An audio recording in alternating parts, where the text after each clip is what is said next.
গত 29শে জুন এই মাদক ব্যবসায়ী রাজু, ছিনতাইকারী মাদক ব্যবসায়ী রাজুকে এই আয়শা বাহিনী তার দলবল নিয়ে প্রকাশ্যে দিবালোকে এভাবে কুপিয়ে হত্যার চেষ্টা করে। এই 29শে জুন এই ঘটনার পরে 30 জুন আদাবর থানায় মামলা হয় এবং এভাবে আয়শা গ্রুপ তাদের উপস্থিতি জানান দেয়। তাদের যে মাদক ব্যবসার সাম্রাজ্য বা তাদের দখল চাঁদাবাজির যে তাদের আয়শা বাহিনী, এই বাহিনীর উপস্থিতি তারা জনসমক্ষে এভাবে জানান দেয়। এরপরে আমরা ফলো করি এবং ওই মামলার রেফারেন্স অনুযায়ী আমরা তাকে অনুসরণ করতে করতে গতকাল সাভার থানাধীন ভাকুরদা এলাকার একটি পরিত্যক্ত বাগান বাড়ি থেকে আমরা তাকে তার সহযোগী অন্যতম সহযোগী ইসুফ সহ গ্রেপ্তার করি এবং তার অন্য সহযোগী বেলসা মনির, টাকলা রিপন পালিয়ে যায়। তো যেটা বলছিলাম, এর বিরুদ্ধে বিভিন্ন আদাবর, মোহাম্মদপুর এবং পার্শ্ববর্তী থানাসমূহে 8টি মামলা আছে। এর মধ্যে হত্যা চেষ্টা মামলা, ডাকাতির চেষ্টা, ছিনতাই এবং চাঁদাবাজির মামলা রয়েছে। তো আমরা এই আয়শা গ্রুপ সহ আমরা জানেন যে আমাদের এই সন্ত্রাস বিরোধী অভিযান, কিশোর গ্যাং বিরোধী অভিযান এবং মাদক বিরোধী অভিযান আমাদের অব্যাহত থাকবে। আপনারা জানেন আমরা এই জেনেভা ক্যাম্পের ওই যে চুয়া সেলিম, চোরা সেলিম, বুনিয়া সোহেল, এদেরকে আমরা আইনের আওতায় নিয়ে এসেছি এবং এই জেনেভা ক্যাম্প আমরা বারবার বলি যে একসময় মাদকের স্বর্গরাজ্য ছিল, আমরা নিয়ন্ত্রণ করতে পেরেছি। এখনো কিছু আছে, এটা আমাদের নজরদারিতে রয়েছে।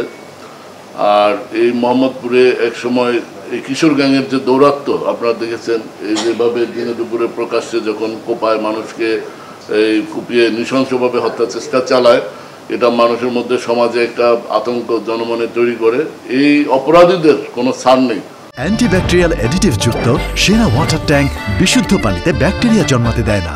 দলমত নির্বিশেষে আমরা তাদের বিরুদ্ধে আইনগত ব্যবস্থা নিতে আমরা বদ্ধপরিকর।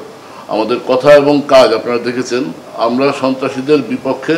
সন্ত্রাসীর একটাই পরিচয়, সে সন্ত্রাসী, তার আর কোনো পরিচয় নেই।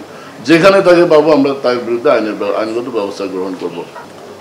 ধন্যবাদ। আমি আগে বলেছি, সন্ত্রাসী, অপরাধী, সন্ত্রাসীর কোনো রাজনৈতিক পরিচয় নেই। অপরাধী এটাই তার বড় পরিচয় এবং আইনে কোথাও লেখা নাই যে অপরাধীর রাজনৈতিক পরিচয় কি। যে অপরাধ করবে তার বিরুদ্ধে আইন প্রয়োগ হবে, তার বিরুদ্ধে আমরা আইনশৃঙ্খলা বাহিনীর সবসময় 0 টলারেন্স। এটা প্রথম প্রশ্নের অ্যান্সার।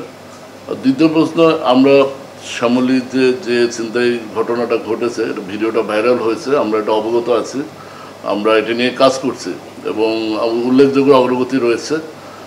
আমরা আশা করছি আপনাদের একটা সুসংবাদ দিতে পারবো ইনশাল্লাহ।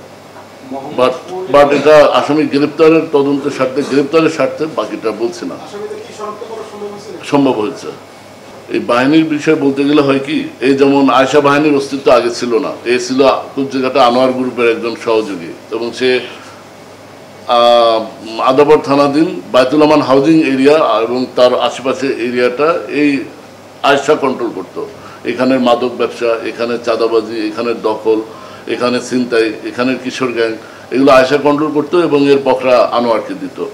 বাট গত 17 ফেব্রুয়ারি আমরা কবজিঘাটা আনোয়ারকে গ্রেপ্তারের পরে আইনের আওতায় নিয়ে আসার পরে এই আনোয়ারের সাম্রাজ্য, আনোয়ারের সহযোগীরা এখন বিভিন্নভাবে যে যেভাবে পারছে আধিপত্য বিস্তার, দখল, এই প্রতিযোগিতায় লিপ্ত হয়েছে। সেই ক্ষেত্রে এই আয়শা বাহিনীর অস্তিত্ব এই 29শে জুনের ঘটনা, রাজুকে কোপানোর ঘটনার পরে আমরা এই আয়শা বাহিনীর অস্তিত্ব সম্পর্কে জানতে পারি। তো আসলে এরা কেউ অ্যারেস্ট হচ্ছে, কেউ ছাড়া পাচ্ছে, যে বেইলে এলাকায় চলে আসছে এবং যে গ্রেপ্তার হচ্ছে তার জায়গায় অন্য আরেকজন নিয়ে নিচ্ছে। এভাবে আমরা এ যাবৎ 20টির অধিক কিশোর গ্যাং এবং সন্ত্রাসী গ্রুপকে মোহাম্মদপুর আদাবর এলাকা থেকে আমরা নিবৃত্ত এবং ভেঙে দিয়েছি। তাদেরকে, তাদের গ্রুপের সদস্যদের গ্রেপ্তার করে আইনের আওতায় নিয়ে আসছি। এখন এই 20টি যে শেষ তা না, আজকে আয়শাকে গ্রেপ্তার করে আমরা আইনের আওতায় নিয়ে আসলাম, দেখা যাবে এই 2 দিন পরে আরেকজন আয়শার জায়গাটা দখল করে সে আরেকটা বাহিনী গঠন করে ফেললো এবং সেও এরকম একটা বড় ধরনের অপরাধ সংগঠনের পরে আমরা তাকে আইনের আওতায় নিয়ে আসবো। এই বিষয়গুলো এভাবে তৈরি হয়, পালাক্রমে এভাবে আসে। আমরা এই যাবৎ 720-এর অধিক আসামি ধরেছি। ছিনতাইকারী, কিশোর গ্যাং, মাদক ব্যবসায়ী, চাঁদাবাজ। আমি গত 5 আগস্ট পরবর্তী এখন পর্যন্ত 720 জনের অধিক আসামি গ্রেপ্তার করেছে এবং এরা প্রত্যেকেই কোনো না কোনো কিশোর গ্যাং গ্রুপের সদস্য, কোনো শীর্ষ সন্ত্রাসী সদস্য, কোনো বাহিনীর নামের সদস্য এবং ওই সদস্য ওই গ্রুপের আন্ডারে এই অপকর্মগুলো তারা করতো।